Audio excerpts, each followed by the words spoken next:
ಲೇಖಕ ಬಂಕಿಂಚಂದ್ರ ಚಟರ್ಜಿ ಅವರು ರಚಿಸಿದ ವಂದೇ ಮಾತರಂ ಗೀತೆಗೆ ಇಂದು 150 ವರ್ಷಗಳು ಪೂರ್ಣಗೊಂಡಿವೆ. ಸ್ವಾತಂತ್ರ್ಯ ಚಳವಳಿಯಲ್ಲಿ ಪ್ರಮುಖ ಪಾತ್ರ ವಹಿಸಿದ್ದ ಈ ಗೀತೆಯು ರಾಷ್ಟ್ರಭಕ್ತಿಯ ಸಂಕೇತವಾಗಿ ಇಂದಿಗೂ ಜನಮಾನಸದಲ್ಲಿ ಶಾಶ್ವತವಾಗಿ ಉಳಿದಿದೆ. ಈ ಕುರಿತು ಒಂದು ವರದಿ.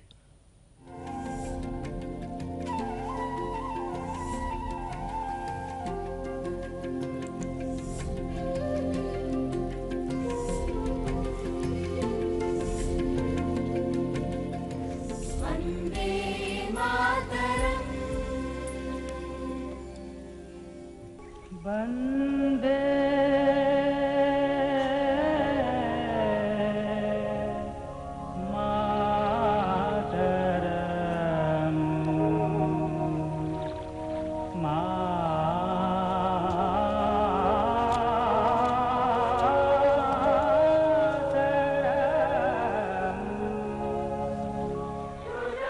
ವಂದೇ ಮಾತರಂ ಭಾರತೀಯ ಸ್ವಾತಂತ್ರ್ಯ ಹೋರಾಟದ ಸಮಯದಲ್ಲಿ ದೇಶಭಕ್ತರಿಗೆ ಅತ್ಯಂತ ಸ್ಫೂರ್ತಿದಾಯಕ ಗೀತೆ. ಇದು ಸ್ವಾತಂತ್ರ್ಯ ಚಳುವಳಿಯ ಸಮಯದಲ್ಲಿ ದೇಶದ ಮೂಲೆ ಮೂಲೆಯಲ್ಲಿ ಸ್ವಾತಂತ್ರ್ಯದ ಚೈತನ್ಯವನ್ನು ಜಾಗೃತಗೊಳಿಸಿದ್ದಲ್ಲದೆ ಇಂದು ಪ್ರತಿಯೊಬ್ಬ ಭಾರತೀಯನ ಹೃದಯದಲ್ಲಿ ವಿಶೇಷ ಸ್ಥಾನ ಹೊಂದಿದೆ.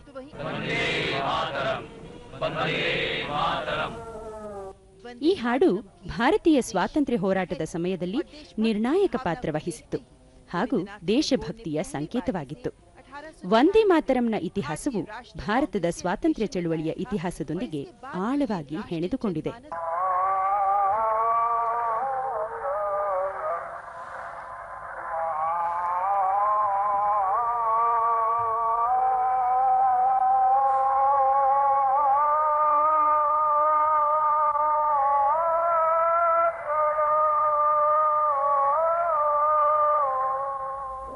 ಸ್ವಾತಂತ್ರ್ಯ ಹೋರಾಟದ ಸಮಯದಲ್ಲಿ ವಂದೇ ಮಾತರಂ ಕೇವಲ ಹಾಡಾಗಿರಲಿಲ್ಲ, ಆದರೆ ದೇಶಭಕ್ತಿಯ ಭಾವನೆಯ ಸಂಕೇತವಾಗಿತ್ತು ಮತ್ತು ರಾಷ್ಟ್ರೀಯ ಜಾಗೃತಿಗೆ ಅತ್ಯಂತ ಜನಪ್ರಿಯ ಘೋಷಣೆಯಾಗಿತ್ತು.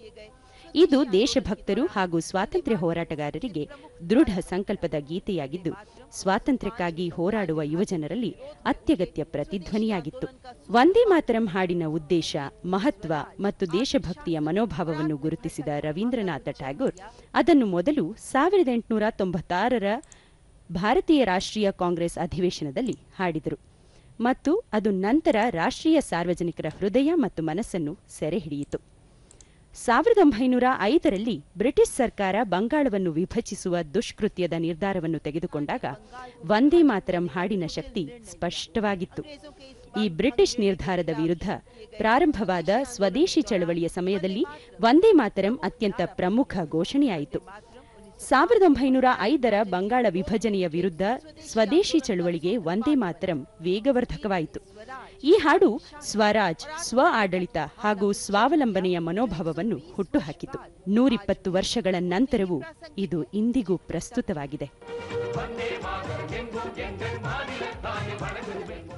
ವಂದೇ ಮಾತರಂನಿಂದ ಪ್ರೇರಿತರಾಗಿ ಅಬನೀಂದ್ರನಾಥ್ ಠಾಕೂರ್ 1905ರಲ್ಲಿ ಪ್ರಸಿದ್ಧ ಭಾರತ ಮಾತಾ ವರ್ಣಚಿತ್ರವನ್ನು ಚಿತ್ರಿಸಿದರು. ಇದು ರಾಷ್ಟ್ರೀಯ ಚಳುವಳಿಗೆ ಹೊಸ ದಿಕ್ಕನ್ನೇ ನೀಡಿತು. ಈ ಹಾಡು ಯುರೋಪಿಯನ್ ಪಿತೃಭೂಮಿಯ ಪರಿಕಲ್ಪನೆಗಿಂತ ಭಿನ್ನವಾದ ಭಾರತವನ್ನು ಮಾತೃಭೂಮಿಯಾಗಿ ನೋಡುವ ಭಾವನೆಯನ್ನು ಜಾಗೃತಗೊಳಿಸಿತು. ವಂದೇ ಮಾತರಂನಲ್ಲಿ ಭಾರತ ಮಾತೆಯನ್ನು ತನ್ನ ಮಕ್ಕಳಿಗೆ ಜ್ಞಾನ, ಆಹಾರ, ಬಟ್ಟೆ ಮತ್ತು ಧರ್ಮವನ್ನು ಒದಗಿಸುವ ಸನ್ಯಾಸಿನಿಯಾಗಿ ಚಿತ್ರಿಸಲಾಗಿದೆ. ಭಾರತ ಮಾತೆಯ ಈ ಚಿತ್ರಣ ಮತ್ತು ವಂದೇ ಮಾತರಂ ಈ ಎರಡೂ ಒಟ್ಟಾಗಿ ಮಾತೃಭೂಮಿಯನ್ನು ಭಾರತದ ರಾಜಕೀಯ, ಸಾಂಸ್ಕೃತಿಕ ಹಾಗೂ ನಾಗರಿಕ ಗುರುತಾಗಿ ಸ್ಥಾಪಿಸುತ್ತವೆ. ಇದಲ್ಲದೆ 20ನೇ ಶತಮಾನದ ಆರಂಭದಲ್ಲಿ ವಂದೇ ಮಾತರಂ ಬ್ರಿಟಿಷ್ ಆರ್ಥಿಕ ನೀತಿಗಳಿಗೆ ವಿರೋಧದ ಸಂಕೇತವಾಯಿತು. ಅರಬಿಂದೋ ಘೋಷ್, ಲಾಲಾ ಲಜಪತ್ ರಾಯ್ ಹಾಗೂ ಬಾಲಗಂಗಾಧರ್ ತಿಲಕ್ ಅವರಂತಹ ನಾಯಕರು ವಂದೇ ಮಾತರಂ ಅನ್ನು ರಾಷ್ಟ್ರೀಯ ಘೋಷಣೆಯಾಗಿ ಬಳಸಬೇಕೆಂದು ಕರೆ ನೀಡಿದರು. ಇದನ್ನು ಪ್ರತಿಯೊಬ್ಬ ಭಾರತೀಯರೂ ಸ್ವೀಕರಿಸಿದರು.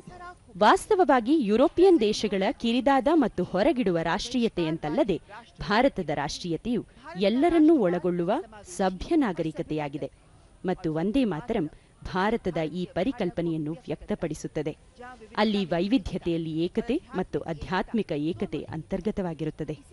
ಅದಕ್ಕಾಗಿಯೇ ಶ್ರೀ ಅರಬಿಂದೋ ಅವರು ವಂದೇ ಮಾತರಂ ಅನ್ನು ಭಾರತ ಉನ್ನತಿಯ ಮಂತ್ರ ಎಂದು ಕರೆದರು. ಅವರು ಈ ಹಾಡಿಗೆ ತಮ್ಮದೇ ಆದ ರಾಗವನ್ನು ರಚಿಸಿದರು. ಇದು ಭಾರತಕ್ಕೆ ಪ್ರಬಲ ಮತ್ತು ಸ್ಫೂರ್ತಿದಾಯಕ ಮಂತ್ರವಾಯಿತು. ಬ್ರಿಟಿಷರ ಎಲ್ಲಾ ಪ್ರಯತ್ನಗಳ ಹೊರತಾಗಿಯೂ ವಂದೇ ಮಾತರಂ ಸ್ವಾತಂತ್ರ್ಯ ಹೋರಾಟದಲ್ಲಿ ಸ್ವದೇಶಿಯ ಚೈತನ್ಯವನ್ನು ಜಾಗೃತಗೊಳಿಸಿತು ಮಾತ್ರವಲ್ಲದೆ ಇಡೀ ರಾಷ್ಟ್ರವನ್ನು ಒಂದುಗೂಡಿಸಿತು.